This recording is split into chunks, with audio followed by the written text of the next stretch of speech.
Suit up, strap in, warm the tires, and leave on yellow. Time for the MitsuTimes podcast, presented by MitsuTimes.org, the home of the fastest Mitsubishi cars. With your host, Josh. What's up, guys? It's Josh from MitsuTimes. We're here with another episode of the MitsuTimes podcast. Our special guest today is Mike Gombos, the driver and owner of the number one Galant VR4 on our Galant VR4 list. How are you today? Pretty good. How about you, Josh? I'm great, man. I love doing these podcasts. First couple ones were a little shaky, but the more we do, the more excited I am to do them. Oh, yeah. There's always a couple bugs to work out, so. So tell us about the number one Galant VR4 on our list. What's the setup like? So it's pretty simple. I mean, most of the parts that I got were actually purchased used, aside from, engine internals, that kind of thing. But it was a pretty standard setup. Just a normal 2-liter, not a long rod or anything like that. Mainly turbo tufts, Wiseco, HD pistons. Ported 1G head that I ported myself. Kelford 288s in it for cams, and just like the eBay engine builder valves, if anyone kind of remembers that guy. He sold valves and like lifters and stuff off eBay for pretty cheap, but they ended up working like really well. So pretty, I'll say cost efficient build, I would say. I was running a Force Performance 4299 turbo, which is basically a Super 99, but with a 42R hot side. And then originally it was tuned by myself on an AEM Series 2. And then about 2019, I believe it was, I switched over to a FuelTech FTE 600. Okay. And then as far as drivetrain goes, pretty much since 2015 when I started racing it, I've had a dog box of some sort in it. I started off with a PAR dog box, and then had some failures with that, and then actually bought a used PPG off of a guy up in Connecticut. And then ran the stock rear end and stuff like that for a while until, beginning of 2020, I believe it was. I kind of cut apart the stock subframe and fit a 3000 GT rear end into it. When you think of a number one car, you think that, you spent hundreds and hundreds of thousands of dollars to get it to where it is, but it sounds like it's kind of fast on a budget. Yeah, I mean, that's kind of what I try to do. Like I said, most of the parts were used. How I ended up with the 4299 turbo, it was kind of like a 3-way turbo trade between me and a couple friends. So really didn't end up paying anything for that. Kind of came with it's just a DNP exhaust manifold, nothing special there. So yeah, definitely try to do everything on a budget. Most of the stuff that I can make, I make myself. As far as intercooler pipe, I did the cage myself, paint myself, stuff like that. So yeah, try to do everything I can by myself. Anything possible. So yeah, that's awesome. So why did you choose the Galant VR4? Well, I've always been into DSMs, so I started off with, which I guess it's maybe not considered a DSM, but a non-turbo second gen. That was my first car when I was 17 or so, and then drove that for a while. Did an intake on it and exhaust, stuff like that, and it was just painfully slow. So one time after going to a local test and tune, I got a little frustrated with how slow it was, and by the weekend I purchased a all-wheel drive turbo 1G, and that's kind of what got me started. That car kind of evolved a little bit. It never got real crazy. I actually owned that up until about 2 years ago now, and I sold it to a friend of mine, and we kind of put it back together. But that was basically didn't have anything bigger than a 16G on it. But I learned to, that's what I took to the racetrack and stuff, kind of got my feet wet as far as with drag racing and stuff with that. Blew that up, and that's kind of how I learned at the beginning. Didn't really have the money to pay someone to put a motor in it or anything like that, so I just got my hands dirty, pulled the motor out, and kind of learned the hard way. You can't beat that. That's when all the good lessons are learned. Yeah, I mean, you just have to not be afraid of it. That's why I try to tell, anyone that asks me about stuff like that, how'd you learn how to do, put a tranny together or a motor together or anything like that, you just got to not be afraid of it. So what was the car like when you picked it up? So it was pretty much stock. I actually went through a couple other DSMs up until that point, and I can come back to that. But basically, I wanted to get into a Galant. A friend of mine, who is actually on the list as well, he's, I think, number 6 at this point, Dan Sansuchat. I think it was back in 2010, went 9:49, I want to say. And at that point, I think it was the record. And then there's a couple guys very close to that went a little bit quicker. John LaCroix and then Nelson. That's when Nelson took the record, which was probably a few months or so after that, I want to say. But he kind of is who got me started in it. So he kind of drove my passion for Galants. I always liked them, but I just never, really tried to get my hands on one until I, started hanging out with him. So during the summer of 2011, I think it was, I found one that was up near Syracuse. So I drove my dad's car up there with a buddy of mine and drove it back home. It was pretty much bone stock at that point. I think it maybe had a cat back on it. But that was about the extent of what was done to it at that point. And then I quickly started tearing into it. I had another stock motor that, just had the balance shafts deleted, head studs, and I think I had a set of HKS 272 cams that I had in it. So within the first couple weeks, I put in that motor just because it had those couple things on it and figured that was the easy route. And then I had an AEM that I had out of another DSM, just a standalone, plug-and-play standalone. And that's kind of where it got started. And it probably was in that state for, I don't know, a year or two. So I started, putting bigger turbo and stuff like that on it. But I was daily driving it at that point. Now, when you first bought it, did you envision, being the number 1 Galant VR4 and breaking the records and everything?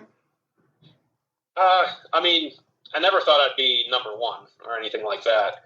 I did eventually want to go 8s. That was always like the ultimate goal. But I didn't think realistically that I would really ever get there. And at that point, Dan was trying to kind of be one of the first ones to the 8s, or I guess the first one to the 8s at that point. So I was kind of, motivated, like watching him, trying to, help him out in any way I could.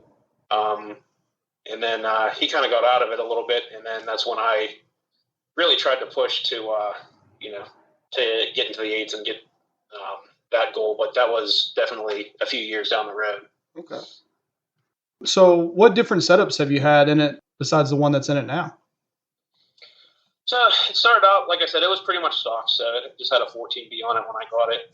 And I drove that around for probably, I don't know, a year or so. And then I did what a lot of DSM guys do, and I put an HX35 on it, which actually, that was a lot of fun. I wouldn't mind doing something with that again, actually. But the first iteration of that was just like a BEP bolt-on housing that I got hooked up with from a guy that used to work at Slow Boy, a buddy of mine. His name is Craig. They called him Craiger. But he still had some contacts at Bullseye Power, and they were able to give me a decent deal on one. And then ran that for a little while, and then switched to basically the same turbo, but a T3 version of that, which I had Justin Weitzel. He rebuilt it for me. And then I got another BEP housing, but it was the T3 version at that point.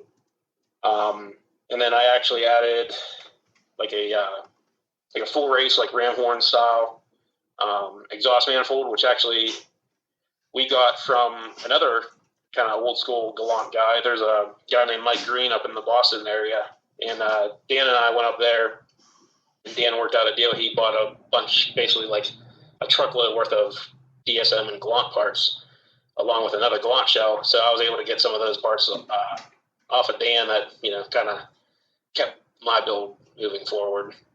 Okay. And then, after that, I went to a 3794 And that's when I first broke into the 10s and 9s, actually the same weekend. And then from there, that's when I switched to the current turbo that's on the car. Yeah, that was going to be my next question is, breaking into the 10s and the 9s. I feel like, that's obviously such a huge step. And, there could be somebody out there trying to get their Galant VR4 into the 9s or into the 10s. I just wanted to kind of go a little bit into what it took to get there and what the setup was like. Yeah, so probably a couple years before it happened, I actually had a motor built for the car, but I never really raced it because I didn't have like a good trans or anything. It was stock trans, didn't shift very well, that kind of thing. So it was a couple years before I had the money together to get a dog box to actually be able to push the car.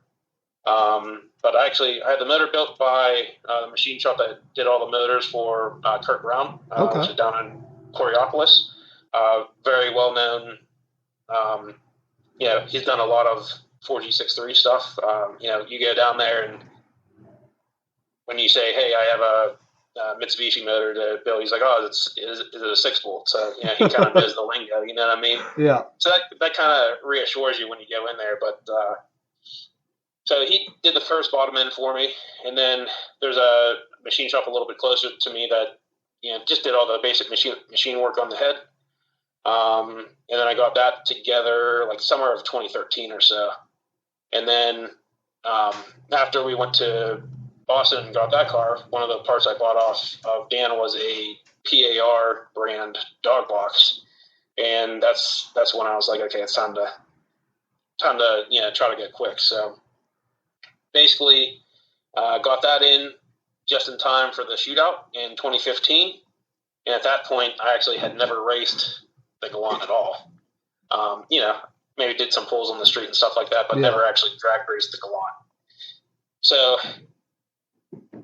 basically, anytime I have a new setup like that, the first time I go there, I don't even launch the car. I'll just pull out, make sure it goes down the track clean, the wheels don't fall off, that kind of thing. So did that, slowly worked my way down. I think I went I don't know, I probably did a couple 12-second passes, maybe an 11-second pass, but the mile per hour was, in the 130s or so. And then the last 2 passes, I kind of got it figured out. I went 10:26, I believe it was, at 141. And then the very next pass was my first 9-second pass. It was a 983 at 143. Oh, wow.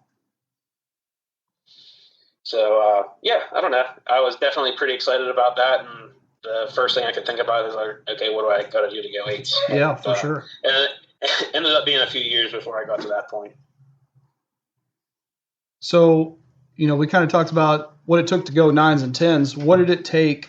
Because, obviously it's, an excruciating process to get to the number 1 on the Galant VR4 list. But could you talk us through what it took to get here? Yeah, for sure. So like I said, in 2015 at the shootout, that was my first 9-second pass. And then after I did that, I'm like, okay, obviously the next, goal would be, okay, what do I have to do to go 8s? Yeah. So, I planned on going back out, try to go quicker and everything like that. But I actually broke that dog box on the street. Really not doing anything crazy, honestly. I actually did a pull on the street, had an intercooler pipe blow off, and then pulled over, put that back on, and then after I pulled out, right by that parking lot, there was just a red light. Pulled out from there just like you normally would, and started hearing some noise and pulled over into the turning lane, and the thing locked up on me. So obviously motor and stuff was still good, but broke the dog box. So it took me a little while to save up for another one. But I did a couple dyno days and stuff like that. And then 2017 was when I got the next dog box, and I was getting the car ready for the shootout. And then it kind of progressed very quickly from there. So at that point, the shell I had, it was like a green shell, like the factory green color, but it was pretty rough. I daily drove it in Erie when I was up there for school. And it was pretty rusty. The rockers were pretty much shot on it, that kind of thing. So, again, my buddy Dan, he had a shell that was in the weeds behind his garage for as long as I knew him. I was like, okay, well, I'll try to fix some of this rust. Maybe I can buy some parts from that shell off of him. So that was a plan, but he was, I think he was moving at that point. So he had, I don't know, 4 or 5 Galant shells, I think, at that point. So he basically gave me the shell just so I could get it out of there, so it was one less thing for him to move. And the plan was to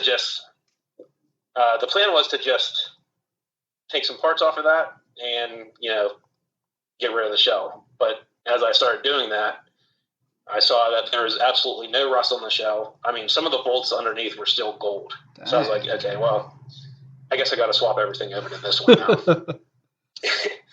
So then I was like, that was probably a month or so before the shootout in 2017. And I was going to try to make it.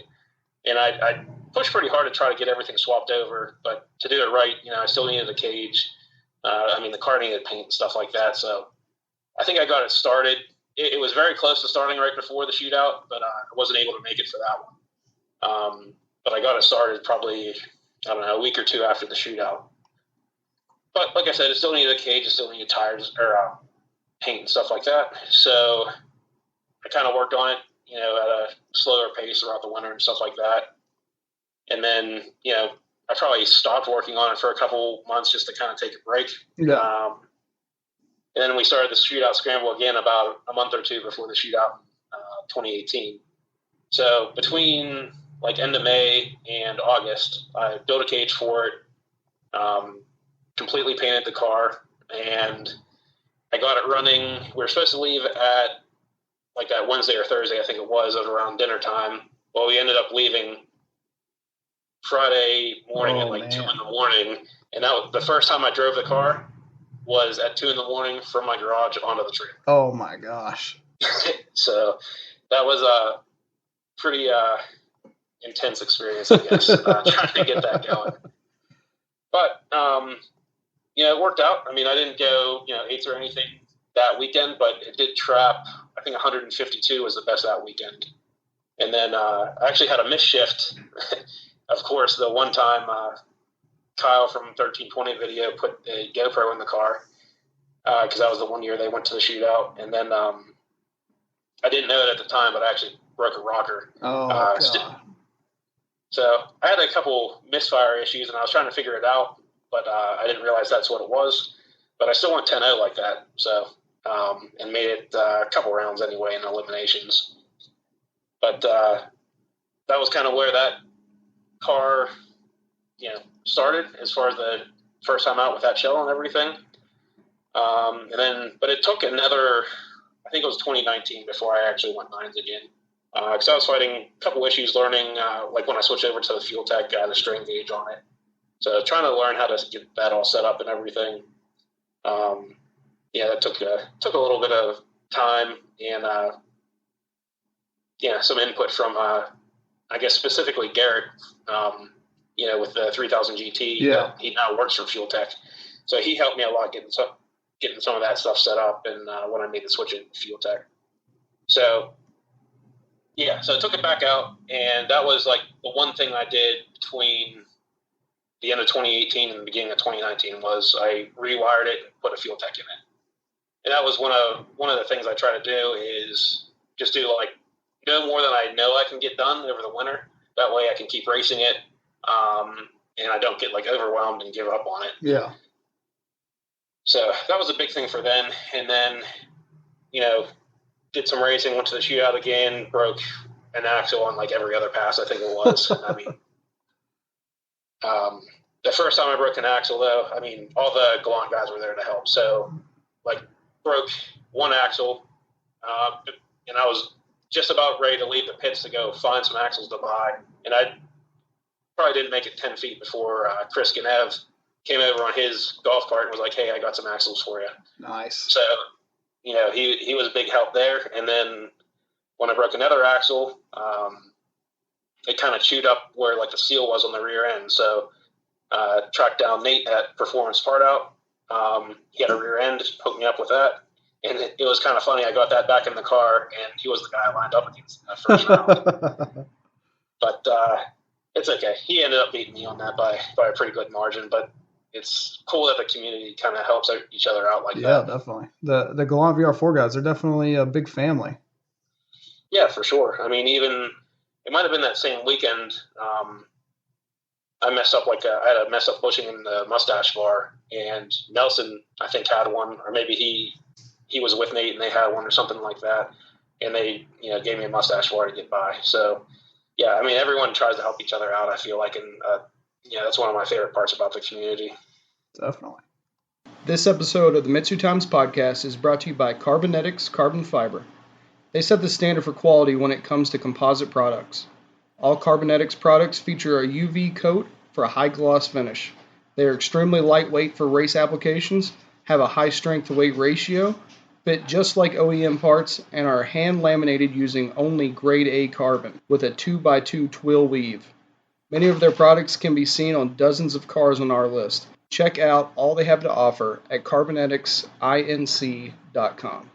So if you could start all over, would you, obviously you probably would since, you're the quickest on the Galant VR4 list, but would you do the build exactly how it is now? I mean, I'm sure there's, minor things I would change, but I would probably keep the process the same because, if you take small steps, you really get to learn the car and you're not relearning a completely new setup every year. Yeah. Because you just, start off, on the wrong foot. So, try to change something small, whether it's, okay, I need to make more power, so, okay, I'll get a bigger turbo or different set of cams, something like that. Or, hey, I keep breaking axles, so I'm going to take this winter, shore up anything I can on the drivetrain to try to keep it together. So, kind of taking that approach, I mean, the thing has been, very reliable. Aside from a couple axle issues, I haven't really broken much in the drivetrain, and I had the same built motor from 2013 in it when I went 8s in 2020. Oh my gosh. So, yeah, the car has been awesome. I can't really, it doesn't owe me anything. So, we talked about all the broken axles, all the rockers and what have you, the dog box problem. What makes you keep going with this? You could easily just jump platforms or something else, but you keep pushing this car, like you said, into the 8s. And what is it about the car or the platform that makes you keep pushing it? I definitely think the biggest thing is the community. Like I was saying, everyone tries to help you out, whether it's a guy with a 1G, a 2G, a Galant, it doesn't really matter. And then, the other thing was I was definitely motivated because I wanted to be the first one in the 8s, which, there's only one, you can have the record, someone's always going to break it. Yeah. But if you're the first in the 8s, you're always the first in the 8s. Yeah. So I came up a little short, in that department. Christian, I think he works at Jack Strands over in Colorado. He beat me to the 8s by, a month or so. But that car is insanely impressive. I think at the time when he went 8s, it was on DSM Link. It was just a 64, 66, still synchrotrans. That car to me is one of the most impressive cars out there. Especially, when you say doing more with less, that car is the definition of that. And that thing is awesome. And luckily, at last year's shootout, I think it was, I got a chance to meet him. So, and actually check out the car in person. So that was pretty cool. Yeah. I love that he keeps the panels mismatched. So, with the hood closed, you're like, what is this thing? Oh yeah. If you don't know about him or that car, you're in for a surprise for sure. But yeah, that's, those are the couple things that motivated me. And I, always like to help everybody else out, trying to go fast. So, there's a couple other cars I tuned a buddy's Evo. He got into the 10s. I actually bought him 10s at the shootout last year, which was awesome. I was working on tuning Craig's car with him. We've been working out a couple bugs. Didn't really get where we wanted to get, but hopefully, that car can, make some good passes this year. I think he's making a couple small changes to it as well, but nothing too major, I don't think. Yeah. So, yeah. There's definitely some fast Galants coming up from the woodwork. Agreed. And I can't wait to see, more people get into it. I'm not sure if, what Nelson's plans are with his car. I think he was fixing it because he kind of had that wreck, but it was definitely fixable. Not sure where he's at with that, but that'd be cool to see him back out. Craig's car is insanely clean, probably one of the cleanest ones out there. Definitely, yeah. And that thing's going to be flying, which is awesome. Hopefully, I think Christian had like a rod failure or something like that at the shootout. I'm not sure, what he's doing with that, but hopefully that car's coming back out. And even some of the more, I'll say, old school guys that I haven't seen out for a while, but Rollo down at CFT, I was talking to him for a little while, and I know he said he has plans on bringing his Galant back out. So, yeah, it's definitely exciting. I can't wait to see more of them out. Definitely. It's one of my favorite parts of the shootout is to see these, four-door family cars that, everybody would drive past and not think anything of, coming to the shootout and just tearing it up, running 8s, running 9s. Yep. That's definitely one of my favorite things. I love, like, the street car aspect of it, the sleeper aspect of it. So. Yeah, definitely. All right, so what are your goals for 2022 with this car? Well, I kind of took last year and probably will end up taking this year as well, and just kind of slowly putting the car back together. So after World Cup, or not World Cup finals, it would have been the same weekend, but the Hail Mary Derby, where I, won 8s for the first time. Yeah. Like I said, I never had the motor apart, so I wanted to pull that apart, see what kind of condition it was in.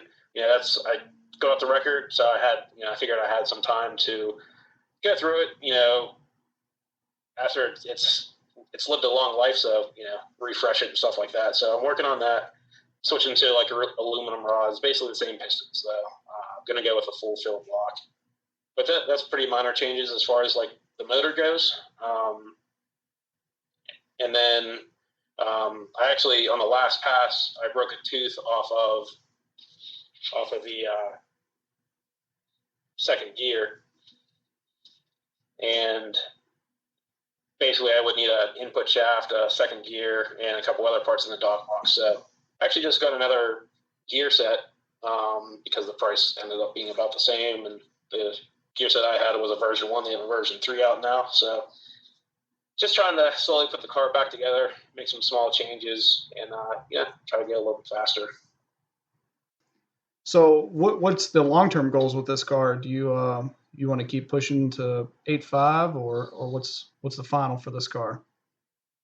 So I would say when I bring it back out, first goal would just be to basically break the chassis search. So go 849 or quicker, and I'd love to hit that next 10 mile an hour increment. So I'd love to go 849 and hit 170. Yeah. And then I would say long-term goal, which is obviously easier said than done. I know for the people that have done it, that's not, it's probably understated, if anything, but I'd love to do a 799.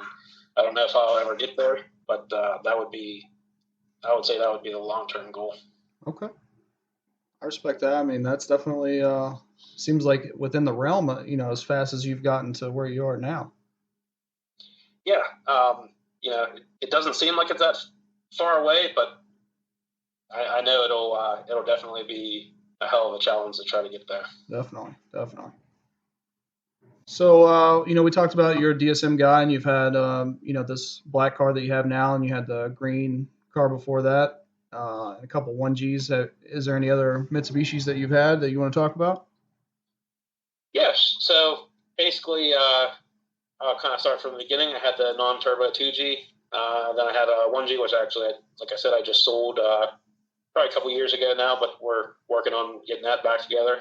After that, I had an all-wheel drive turbo 2G, and that was the car I actually learned how to tune on. So I bought a Series 1 AEM off of, again, Dan. It was actually for a 1G or a Galant, but I made a jumper harness to put it in a 2G. And that's what I learned to tune on. So Dan, he used to tune cars, like, basically for a living, and he kind of got me started. He got the car running, driving, everything like that.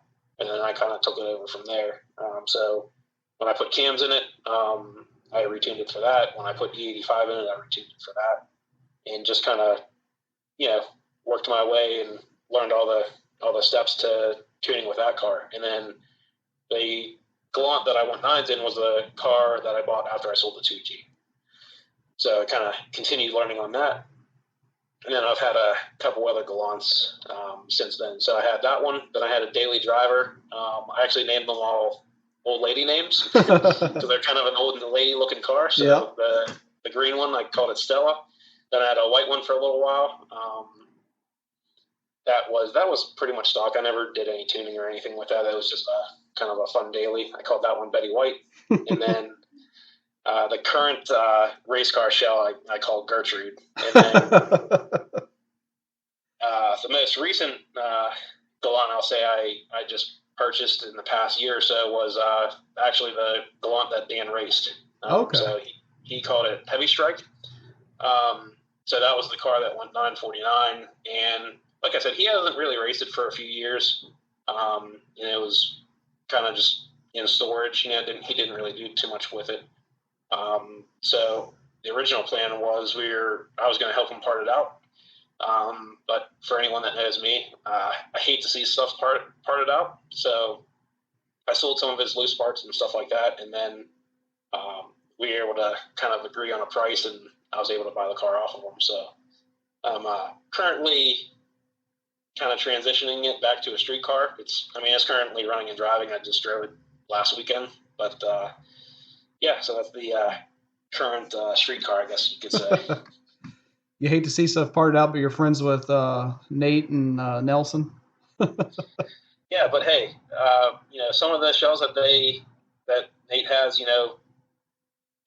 there's no saving them. Like he would say, yeah, they're really beyond saving. There's a lot of rust and stuff like that. But luckily, everything that I have come across has been in really good shape as far as like rust goes. So, and Nate and John over at Performance Part Out, they've helped me a lot. A lot of the small, hard to come by interior pieces, stuff like that, I was able to get off of them recently, actually, to kind of put this into more of a street car mode. So, I can't thank those guys enough for doing what they do. Yeah, they're awesome guys for sure. Yep. So if somebody out there, I'm sure most Galant VR4s, there's probably not a stock one left out there, but if someone came across a close to stock or maybe just a 16G and they was looking to run 10s, let's say, what advice would you give them to help them avoid the same mistakes you made along your way? Honestly, it always helps to know the car really well. So I would take your time. I know that's kind of a cliche thing to say, but work through it slowly. Do one thing at a time. Do the maintenance stuff first, because they always get DSMs and stuff always get a bad rap. Because hey, these things always breaking. Well, as you probably know, most people don't do the maintenance side of things. So definitely, obviously start with that stuff, and then kind of do one or two things at a time. Don't buy the car, and especially if you haven't done it before, don't just rip the motor out the first day, rip everything apart, and then you're kind of overwhelmed and you're like, I don't really know what to do next. So I would say just take your time, do it step by step, and don't get overwhelmed. But in the same breath, don't be afraid to tear into it. I'm not saying take the entire car, every single bolt apart and overwhelm yourself that way. But, if something breaks, don't be afraid to fix it. Yeah. The way I look at it, everything is fixable. So, you just kind of got to think about it and figure out how you're going to go about fixing it. So, if you break the trans, take it apart, see how everything works. That's how I learned. I don't think you can really say how much that is worth. Just getting your hands on it and learning it yourself. Yep. Because there's no telling how much money you would spend just having a shop do everything for you over and over again. Yeah, and the other thing to think about is if something like that happens and you're by yourself at the track, if you have gone through it and have seen that before, you might be able to fix it right there, other than, as opposed to the weekend being over and, hey, I can't race anymore. Yeah. So, because it might not be something as bad, as you think it might be. You said you was going to take this year off and rebuild. Is there any events that somebody could see the Galant VR4 in action, maybe late this year or early next year? Yeah, I mean, I'll definitely be at the shootout this year. It might only be Sunday because I actually have a wedding to go to that weekend. But I'll definitely try to get it out to like testing tunes and stuff like that. And then probably beginning of next year, I know Jason Miller was saying something about possibly having another Hail Mary Derby. So if they end up having that, I would love to have it there. Yeah. So that would probably be the most likely spot you'd see it. As much as that event has helped out so many people, it's crazy to think that we'll go back to how it was before. So, Mike, I always give people a chance at the end to give a shout out to anybody who helped them get where they are now. Is there anybody you want to give a shout out to, or any shops or anything like that? Yeah, there's a few guys I'd like to give a shout out to. Obviously, my buddy Dan, he's helped me a ton throughout the years on these cars, whether it's the Galant or the DSMs I've had in the past. I'll say kind of my pit crew that's always at the races with me. Sometimes they're racing with me, sometimes they're helping me out, sometimes I'm helping them out. But that would be Joe Rodovin, Derek Sepiter, Chad Kursdorfer, Chris Barno, Joey Borles-Larry, and then my girlfriend Sarah. And then kind of outside of that crew, two guys I definitely want to thank are Garrett Chastain with Fuel Tech for helping me get everything set up with the strain gauge and just the Fuel Tech in general. And then actually the sponsor of the Galant VR4 category, Curtis from Boosted Fab. Actually, he's working on a subframe for me, and I have all his motor mounts, a couple other small things that he makes. So, and he's actually local to me, so I'm able to just kind of run down to his place and pick stuff up. And usually he helps me out with that stuff, and he usually has it in stock. So I can't thank those guys enough. Yeah, man, Curtis makes some awesome stuff. Agreed. I mean, I don't think I've ever had motor mounts where the bolt pretty much just fell in. Yeah. Usually you're using pry bars and stuff, trying to manipulate it to get all the bolts in and stuff like that. And I had none of that with his stuff. And then, I mean, the other thing in addition to that is anytime I talk to him about, the subframe or motor mounts or whatever, he's always trying to make it better. So he'll make one and then, he'll kind of see what happens. And if he has any failures or anything like that, or even if he doesn't, he'll be like, oh man, I should have done this a little bit different. So he's always constantly tweaking that, making stuff better. So yeah. If you bought a set of motor mounts from, last year and you sold that car, whatever, got another one, the next set you get it will probably be better than the first set. So yeah. He's always trying to make his stuff better. Well, Mike, thank you for coming on and sharing, kind of behind the scenes of the number one Galant VR4. I can't wait to see, it back in action and what you end up doing with it. Yeah, I wish you the best, man. Thanks, sir. And, obviously I appreciate everything you're doing with MitsuTimes. I mean, I think that alone, motivates people to keep pushing the platform. And obviously the podcast, get everyone's story out there. So I appreciate what you do. Well, thank you so much. That was my goal in the whole thing, was keep people racing. I know these parts are getting harder and harder to get, but as long as we keep racing them, somebody will keep making them. Yep, agreed. Definitely keeps going that way. Yep. All right, thanks, Mike. You have a good one, man. You too. Thanks, Josh. Thank you for listening to the MitsuTimes podcast. Check out our Instagram and Facebook for daily updates.